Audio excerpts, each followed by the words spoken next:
أشهد أن لا إله إلا الله وحده لا شريك له وأشهد أن محمدا عبده ورسوله أما بعد فأعوذ بالله من الشيطان الرجيم بسم الله الرحمن الرحيم الحمد لله رب العالمين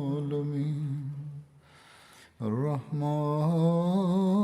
الرحيم مالك يوم الدين إياك نعبد وإياك نستعين اهدنا الصراط المستقيم صراط الذين أنعمت عليهم غير المغضوب عليهم ولا الضالين. كنت في الخطبات الماضية أتحدث عن بعثات أبي بكر رضي الله عنه، والآن سأبين بعض تفاصيلها لكي يظهر مدى شدة الأوضاع في ذلك الوقت.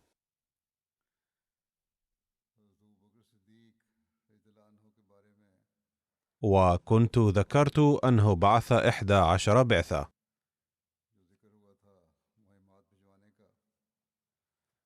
وتفصيل أولها هو أنها كانت للقضاء على المرتدين المحاربين والمتنبئين مثل طليحة بن خويلد ومالك بن نويرة وسجاع بنت الحارثة ومسيلمة الكذاب وغيرهم.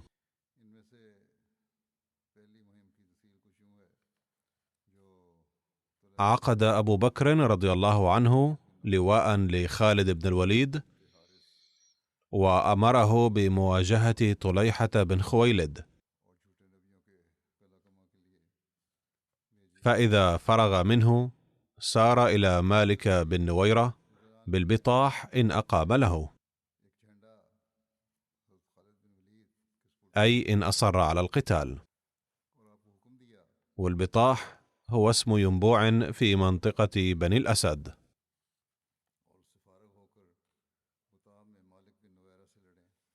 وفي رواية جعل أبو بكر رضي الله عنه ثابت بن قيس على الأنصار وأمره إلى خالد بن الوليد، وأمر خالدا أن يصمد لطليحة وعيينة بن حصن وهما على بزاخة ماء من مياه بني أسد.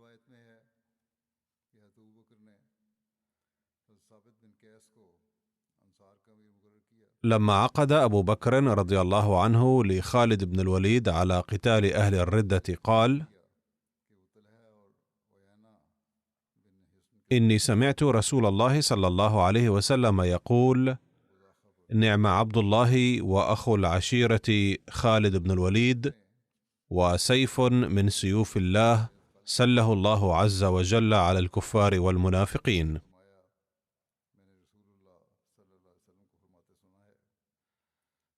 أرسل أبو بكر رضي الله عنه خالد بن الوليد إلى طليحة وعيينة، فأقدم تعارف هذين المعارضين أيضا. كان طليحة الأسدي من المتنبئين الذي ظهر في آخر حياة رسول الله صلى الله عليه وسلم،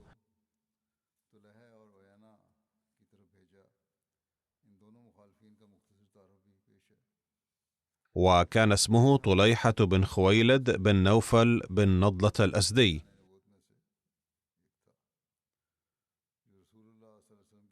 ولقد قدم مع وفد قومه أسد على رسول الله صلى الله عليه وسلم في عام الوفود سنة 9 للهجرة، فسلموا عليه وقالوا له ممتنين: جئناك نشهد أن لا إله إلا الله وأنك عبده ورسوله. ولم تبعث إلينا ونحن لمن وراءنا.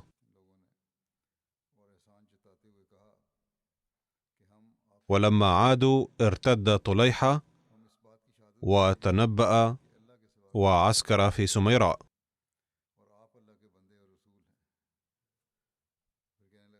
وهي منطقة سميت باسم شخص من قوم عاد،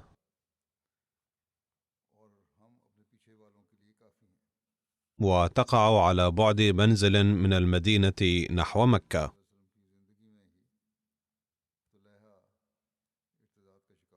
وحولها جبال سود، وبسبب هذا سميت بهذا الاسم.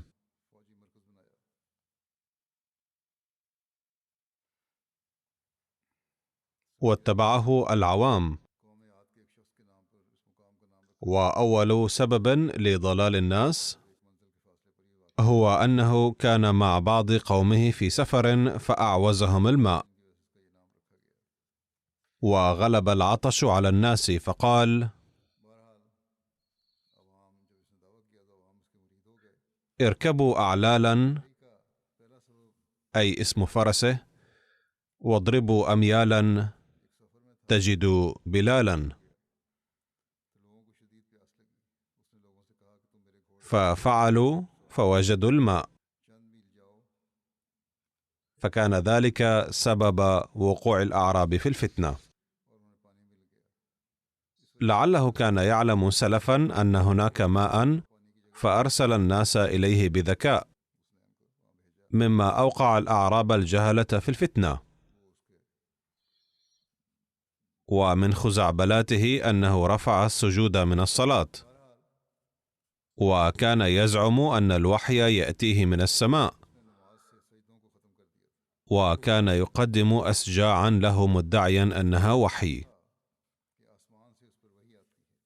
ويتبين من التاريخ أن الكهنة في زمن الجاهلية كانوا يصنعون عبارات مسجعة ومقفات ويسردونها على الناس ليرعبوهم. وكان طليحة أيضا كاهنا فغرته نفسه، واشتد أمره وقويت شوكته. فلما سمع رسول الله صلى الله عليه وسلم من أمره بعث ضرار بن الأزور الأسدي لمقاتلته، ولكن ضرارا لم يكن له به قبل، وذلك لتعاظم قوته مع الزمن، ولا سيما بعد أن آمن به الحليفان أسد وغطفان.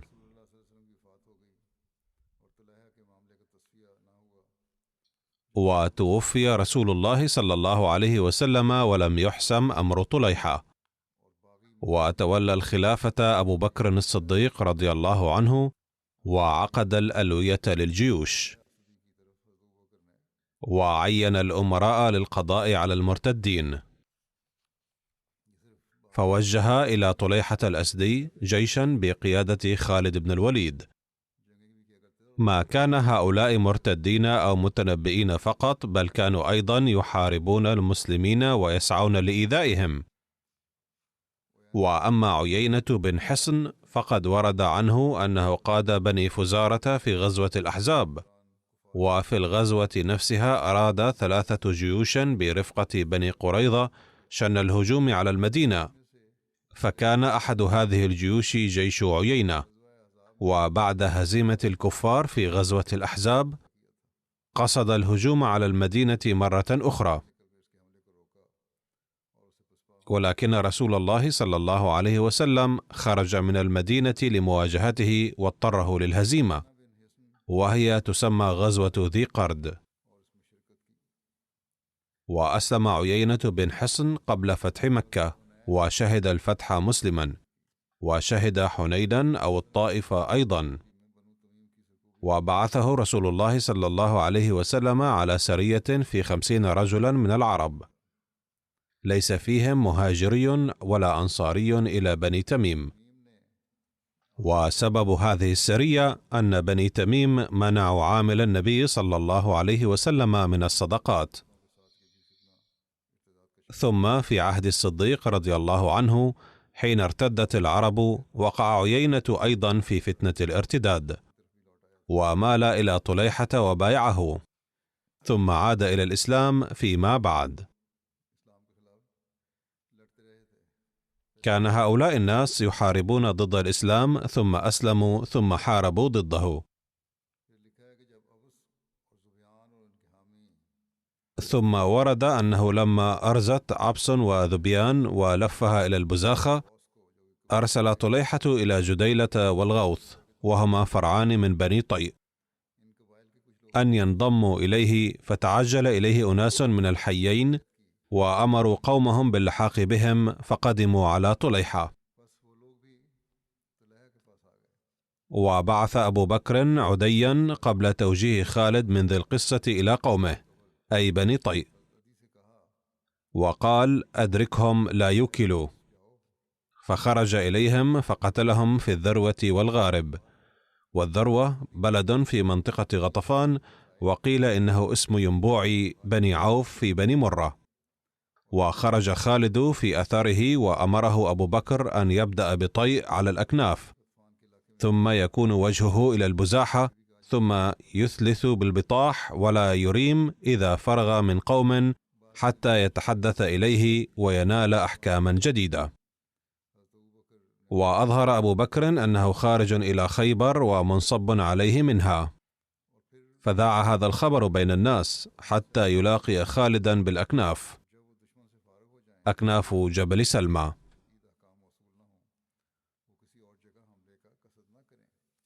ويتبين من رواية أخرى أن أبا بكر رضي الله عنه قام بهذه الخطة ليرعب العدو نتيجة تلقيه هذا الخبر، مع أنه كان رضي الله عنه قد أرسل الجيش كله مع خالد.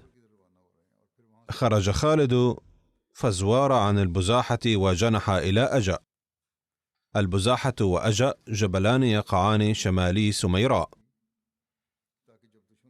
وقيل إن أجأ جبل بني طي. وأظهر خالد أنه متوجه إلى خيبر، ومن هنالك سوف يعيد الكرة. فبسبب هذه الخطة بقي بنو طي في مكانهم، وامتنعوا من الذهاب إلى طليحة.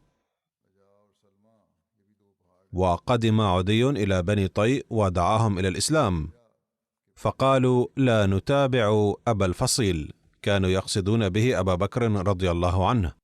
والفصيل هو ما فصل عن اللبن من أولاد البقر، والفصيل ولد الناقة إذا فصل عن أمه أبدا. لذا كان بعض الناس يطلقون على أبي بكر رضي الله عنه أبو الفصيل استحقارا وإهانة له.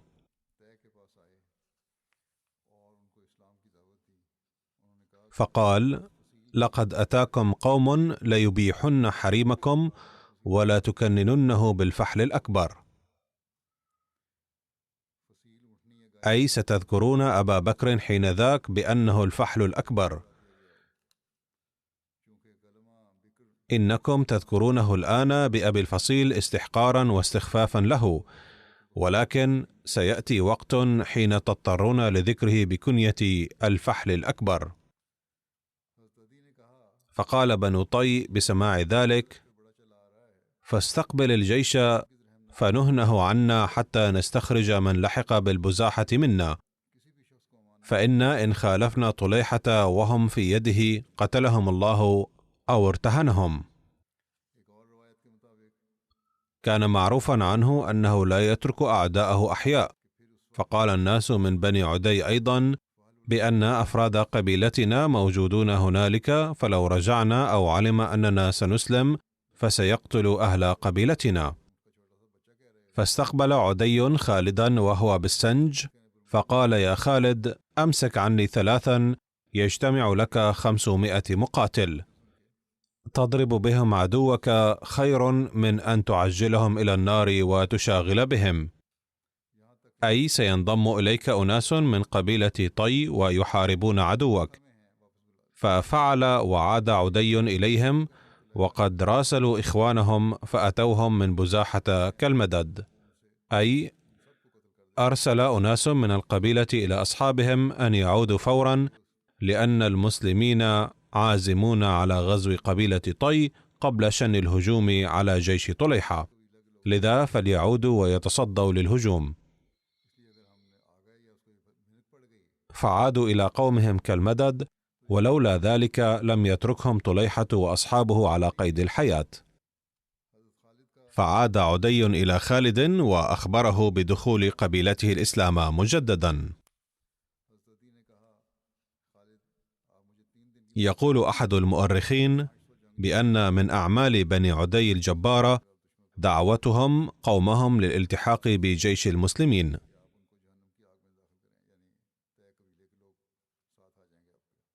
وأن التحاق بني طي بجيش خالد كان أول هزيمة مني بها العدو، لأن قبيلة طي كانت تعد أقوى القبائل في الجزيرة العربية.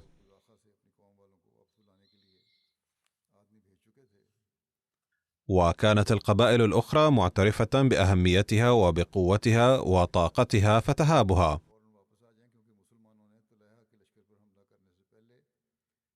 كان بنو طي حائزين على الاحترام والغلبة في محيطهم، وكانت القبائل المجاورة تسعى للتحالف معهم.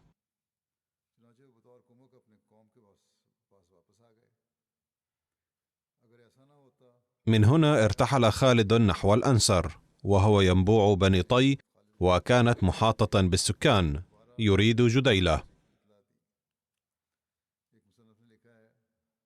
فقال له عدي: إن طيئا كالطائر، وإن جديلة أحد جناحي طيء، فأجلني أياما فلعل الله أن ينقذ جديلة من الضلال،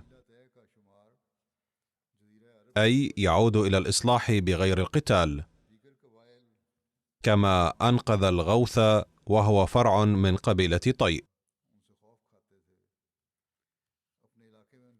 ففعل خالد ذلك، فأتاهم عدي وظل يتفاوض معهم حتى تابعوه، فجاء إلى خالد بخبر إسلامهم، ولحق بالمسلمين منهم 1000 راكب.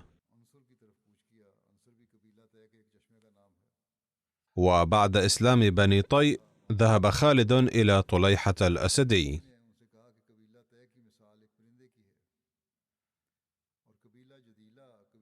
فلما قرب خالد بن الوليد من القوم، وبعث عكاشة بن محصن وثابت بن أقرم أمامه ليأتيا بأخبار العدو.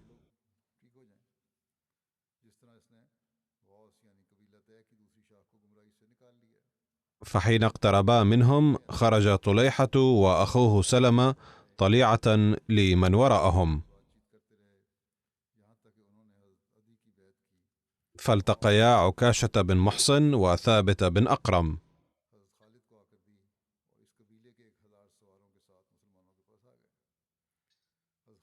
فلم يلبث سلامة إلا أن قتل ثابتا.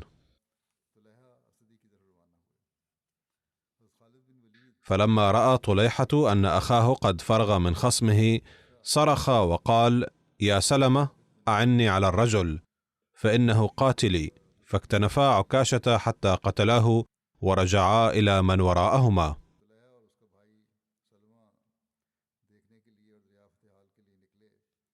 وفي رواية: لما بعث خالد بن الوليد بين يديه عكاشة وثابت طليعة لاستطلاع أخبار العدو،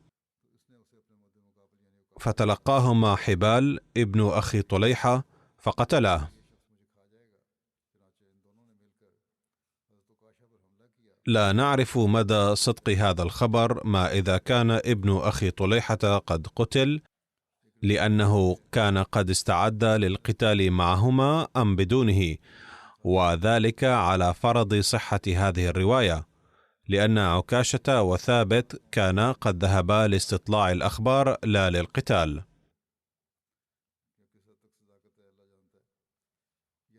فلما بلغ خبره طليحة خرج هو وأخوه سلمة، وحمل طليحة على عكاشة فقتله، وقتل سلمة ثابتا، ثم رجعا إلى مكانهما.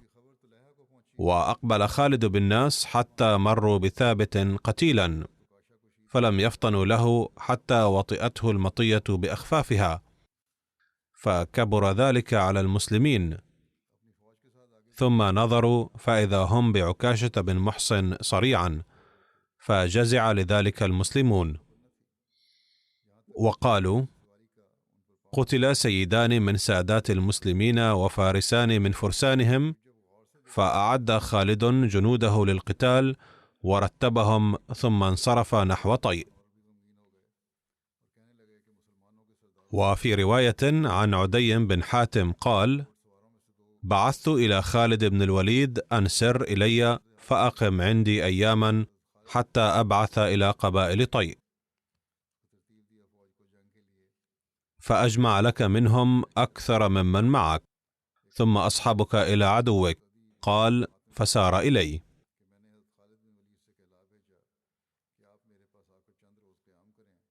وفي رواية أن خالدا جاء حتى نزل على أرك في مدينة سلمى، ولكن ورد في رواية أخرى أنه نزل بأجأ.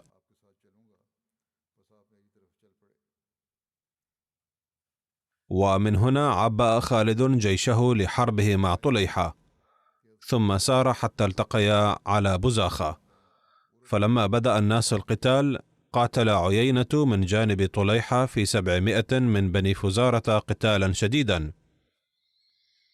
أي اتحد عيينة مع طليحة فقاتلا ضد المسلمين، وطليحة متلفف في كساء له بفناء بيت له من شعر،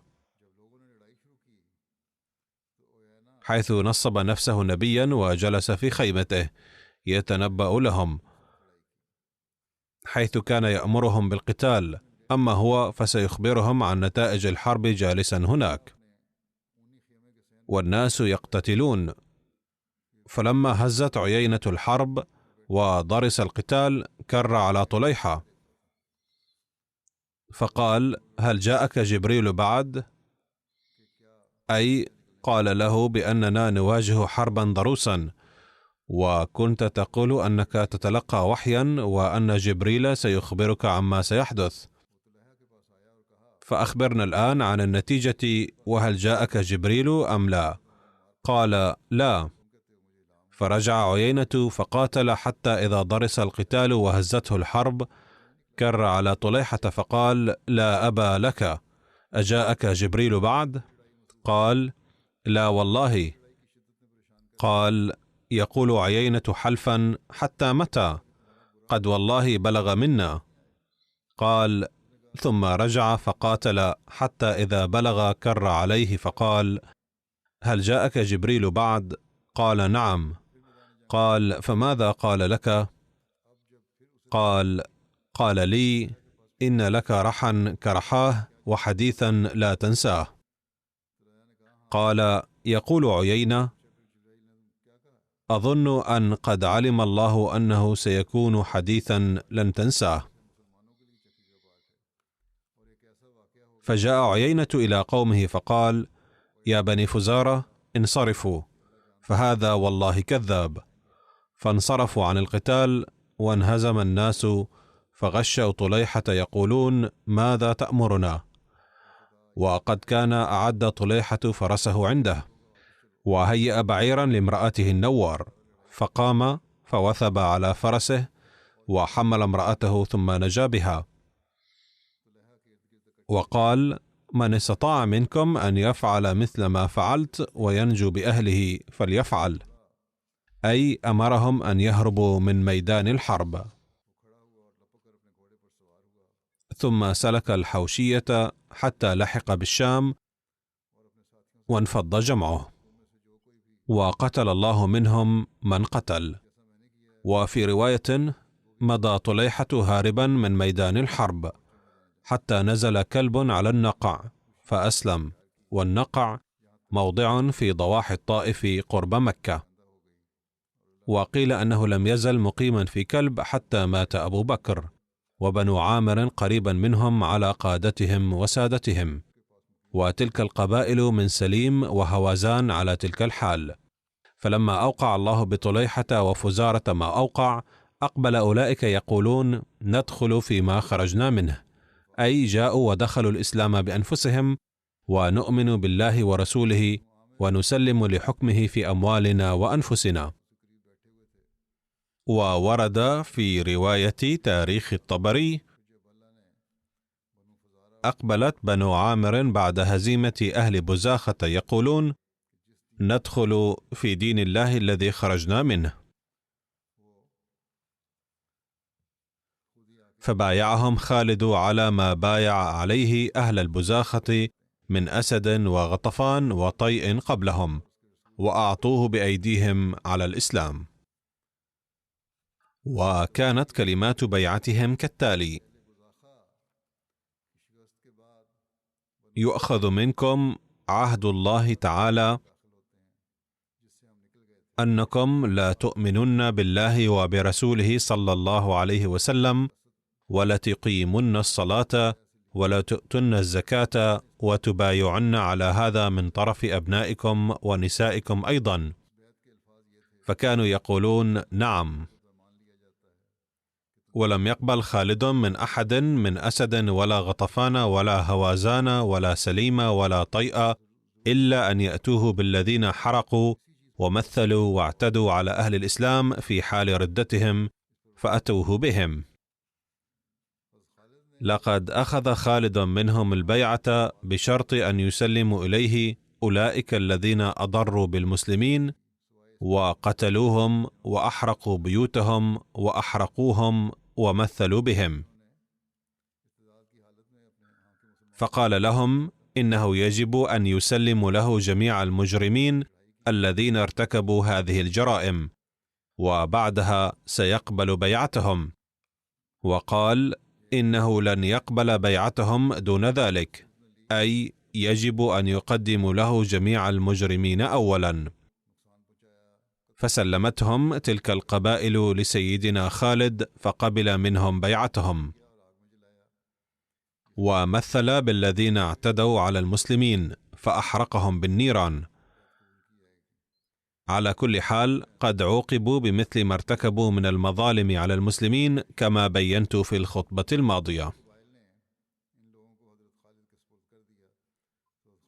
لقد كتب سيدنا خالد رسالة إلى سيدنا أبي بكر رضي الله عنه، حيث أوثق سيدنا خالد بن الوليد قرة بن هبيرة وعددا من أصحابه بالحبال، ثم بعث بقرة وغيره من الأسارى إلى سيدنا أبي بكر وكتب إليه: إن بني عامر أقبلت بعد إعراض، ودخلت في الإسلام بعد تربص، وإني لم أقبل من أحد قاتلني أو سالمني شيئا حتى يجيئوني بمن تعدى على المسلمين، فقتلتهم كل قتلة، وبعثت إليك بقرة وأصحابه. فأرسل سيدنا أبو بكر رضي الله عنه أيضا رسالة إلى سيدنا خالد، وهي: عن نافع قال: كتب أبو بكر إلى خالد: ليزدك ما أنعم الله به عليك خيرا، واتق الله في أمرك، فإن الله مع الذين اتقوا والذين هم محسنون.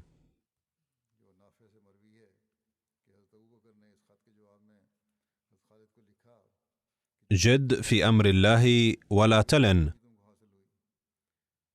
ولا تظفرن بأحد قتل المسلمين إلا قتلته ونكلت به غيره، ومن أحببت ممن حاد الله أو ضاده ممن ترى أن في ذلك صلاحا فاقتله. فأقام على البزاخة شهرا يصعد عنها ويصوب، ويرجع إليها في طلب أولئك ويأسرهم، فعاقبهم أشد العقاب بتوجيه سيدنا أبي بكر الصديق رضي الله عنه. وعن وصول قرة بن هبيرة وعيينة بن حصن أسيرين إلى المدينة، قد ورد في تاريخ الطبري: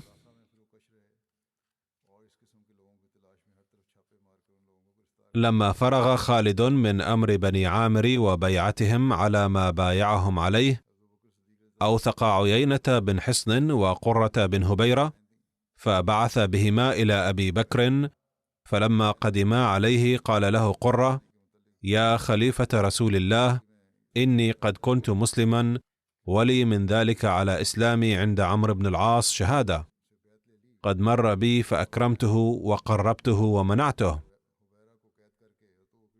فدعا أبو بكر عمرو بن العاص فقال: ما تعلم من أمر هذا؟ فقص عليه الخبر حتى انتهى إلى ما قال له من أمر الصدقة. قال له قرة: حسبك رحمك الله. قال: لا والله حتى أبلغه كل ما قلت، فبلغه. كان قرة قد قال سابقا عن الزكاة أنها إذا ألغيت ولا تطلب منهم فسوف يسمع العرب. فقال له عمرو: كأنك كفرت. فقال له قرة: إذن ينبغي أن يحدد لهم موعد لطلب الزكاة فيقررون بالتشاور هل يدفعونها أم لا. فتجاوز عنه أبو بكر بعد سماع كلامه وحقن دمه.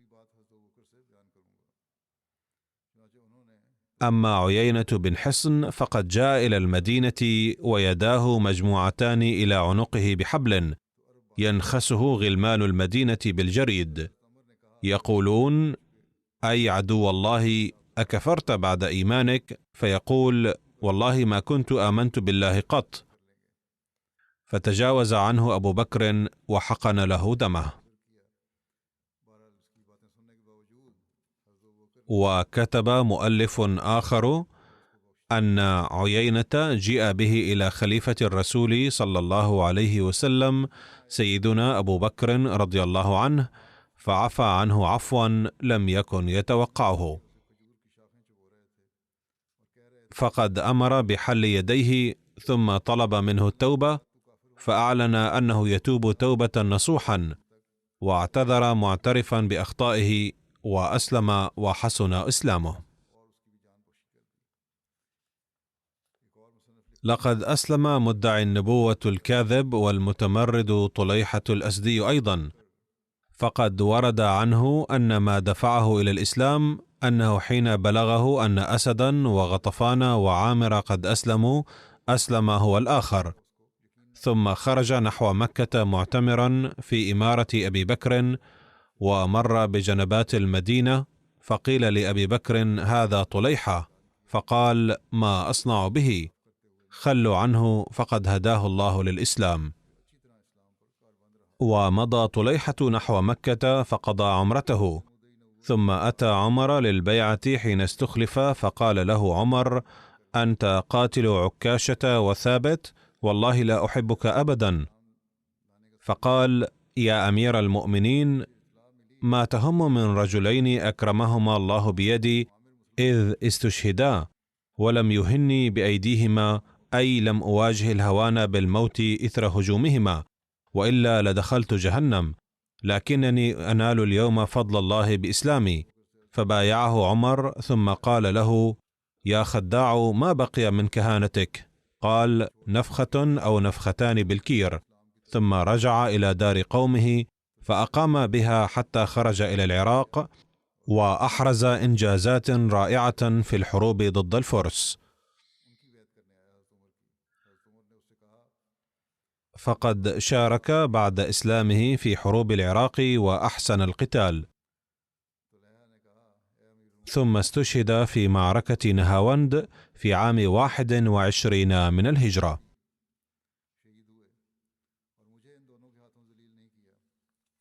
مسير خالد بن الوليد رضي الله عنه إلى منطقة اسمها ظفر لمواجهة أم زمل سلمى بنت أم قرفة. اسم أم زمل هو سلمى بنت مالك بن حذيفة، وكانت تشبه أمها أم قرفة بنت ربيعة في عزها ومنعتها، وكان عندها جمل أم قرفة أيضا. وأما أم قرفة فاسمها فاطمة بنت ربيعة، وكانت سيدة بني فزارة، وهي التي جرى فيها المثل: أمنع من أم قرفة، لأنها كانت يعلق في بيتها 50 سيفا ل50 فارسا جاهزين للقتال كل حين، وكانوا كلهم أولادها وأحفادها. كان لها ابن اسمه قرفة، فكنيت بأم قرفة، أما اسمها فهو فاطمة بنت ربيعة، وكان دارها في ناحية من وادي القرى التي تقع على مسافة 7 ليال من المدينة المنورة.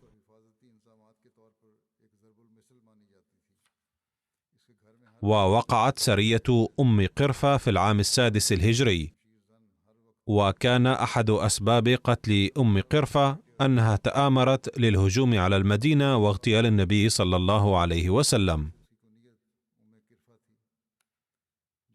وكتب أحد المؤرخين أنها أعدت كتيبة مؤلفة من 30 مقاتل من أبنائها وأحفادها، وأمرتهم بشن الهجوم على المدينة المنورة وقتل النبي صلى الله عليه وسلم، مما دفع المسلمين لقتل هذه المرأة المثيرة للفتن. وكان السبب الثاني لقتلها أن خرج زيد بن حارثة رضي الله عنه في تجارة إلى الشام، ومعه بضائع لأصحاب النبي صلى الله عليه وسلم، حتى إذا كان بوادي القرى لقيه أناس من بني فزارة من بني بدر، فضربوه وضربوا أصحابه وأخذوا ما كان معه. فجاء النبي صلى الله عليه وسلم وأخبره الخبر، فبعث صلى الله عليه وسلم معه جيشا لمعاقبة هؤلاء اللصوص. أما قصة أم زمل سلمى بنت أم قرفة فهي أن فلول غطفان وطي وسليم وهوازان، أي أن الفارين الذين هزموا على يد خالد بن الوليد رضي الله عنه في بزاخة اجتمعوا إلى أم زمل سلمى بنت مالك في مكان يدعى ظفر بالقرب من الحوأب، ووعدوها بالثبات معها في القتال حتى الموت. وظفر منزل ما بين البصرة والمدينة بالقرب من الحوأب، وهما بئران على الطريق ما بين البصرة والمدينة، فعيرتهم بالهزيمة وأمرتهم بالقتال.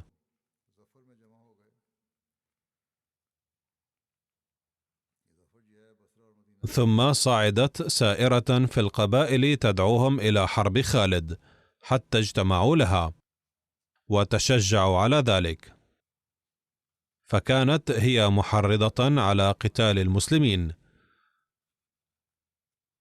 وتأشب إليها الشرداء من كل جانب. وكانت أم زمل قد سبيت أيام أم قرفة، فوقعت لعائشة فأعتقتها، فكانت عندها زمنا يسيرا ثم رجعت إلى قومها وارتدت هناك. ولما بلغ خالدا رضي الله عنه أمرها وهو فيما هو فيه من أسر المجرمين وأخذ الصدقة ودعاء الناس وتسكينهم، سار لمواجهة أم زمل وقد استكثف أمرها وغلظ شأنها، فتقدم لقتالها وأصحابها فاقتتلوا قتالا شديدا. وكانت أم زمل سلمى واقفة على جمل أمها وفي مثل عزها، وكان القتال شديدا، ولم تزل أم زمل تخطب صاعدة على الجمل وتحمس جنودها على القتال. وقاتل المرتدون باستماتة، وكان حول جملها 100 من الأبطال المغاوير على الجمال يحمونها مقاتلين بمنتهى البسالة. بذل فرسان المسلمين كل طاقتهم للوصول إلى جملها، ولكن حماتها دفعوهم عنها في كل مرة، ولم يخلص المسلمون إلى جملها إلا بعد قتل 100 مقاتل، فعقروه وقتلوها. ولما رأى أصحابها أنها قتلت وسقطت من جملها فقدوا الهمة ولاذوا بالفرار من ساحة القتال في فوضى. وهكذا خمدت نار هذه الفتنة وقضي على هذه الردة والتمرد في شمال شرق الجزيرة العربية. وبعث خالد ببشرى النصر إلى سيدنا أبي بكر رضي الله عنه. لا يزال هذا الحديث عن سيدنا أبي بكر جاريا، وسوف أتناوله لاحقا إن شاء الله، وأرى الكفاية فيما ذكرته منه. أما الآن فسأذكر 2 من السيدات المتوفيات، وسوف أصلي عليهما الجنازة بعد صلاة الجمعة. والأولى هي للمرحومة صابرة بيغم، زوجة رفيق أحمد بط من سيالكوت، حيث توفيت إلى رحمة الله قبل أيام. إنا لله وإنا إليه راجعون. كانت منخرطة في نظام الوصية. كتب ابنها: كانت أمي ملتزمة بأداء الصلوات ال5 بل بصلاة التهجد، وكانت مضيافة مواسية للفقراء، صالحة طيبة الفطرة، شديدة الولاء والمحبة مع الخليفة. كانت تستمع لخطب الجمعة بانتظام، وتحترم الواقفين لحياتهم لخدمة الدين احتراما كبيرا. إن ابنها السيد نسيم بط يعمل داعية للجماعة في كايونا بنيجيريا، ولم يستطع حضور جنازتها ودفنها لانشغاله بالدعوة بعيدا، ومن أجل ذلك أصلي جنازتها. إن جميع أفراد عائلة المرحومة، زوجها وأولادها الآخرين وأحفادها، كلهم سباقون في خدمة الجماعة. والذكر الثاني هو للمرحومة ثريا رشيد، زوجة السيد رشيد أحمد باجوة، حيث وافتها المنية في 20 من أبريل في كندا. إنا لله وإنا إليه راجعون. كانت سيدة صالحة تقية كثيرة الدعاء، مواسية للفقراء، مضيافة وحسنة المعشر. لقد وفقها الله تعالى لخدمة الجماعة بصفتها رئيسة للجنة إماء الله في حيها، كما وفقها الله تعالى توفيقا كبيرا لتعليم القرآن الكريم للصغار. باعت كل شيء لها في قريتها، واستوطنت في ربوة من أجل تعليم وتربية أولادها. كانت موصية، وأحد أبنائها السيد سفير أحمد يعمل داعية في ربوة، ولكنه لم يستطع حضور جنازتها.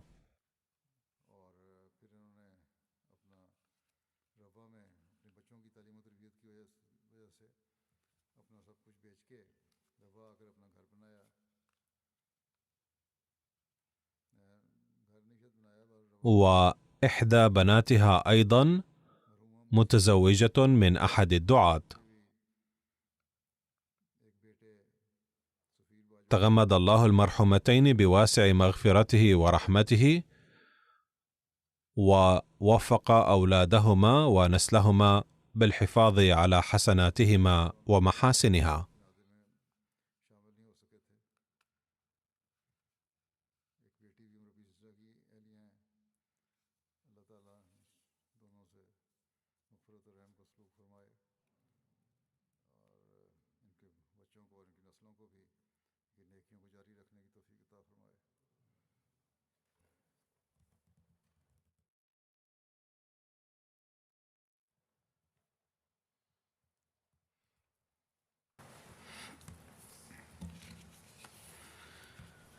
الحمد لله الحمد لله نحمده ونستعينه ونستغفره ونؤمن به ونتوكل عليه ونعوذ بالله من شرور أنفسنا ومن سيئات أعمالنا من يهده الله فلا مضل له ومن يضلل فلا هادي له ونشهد أن لا إله إلا الله ونشهد أن محمدا عبده ورسوله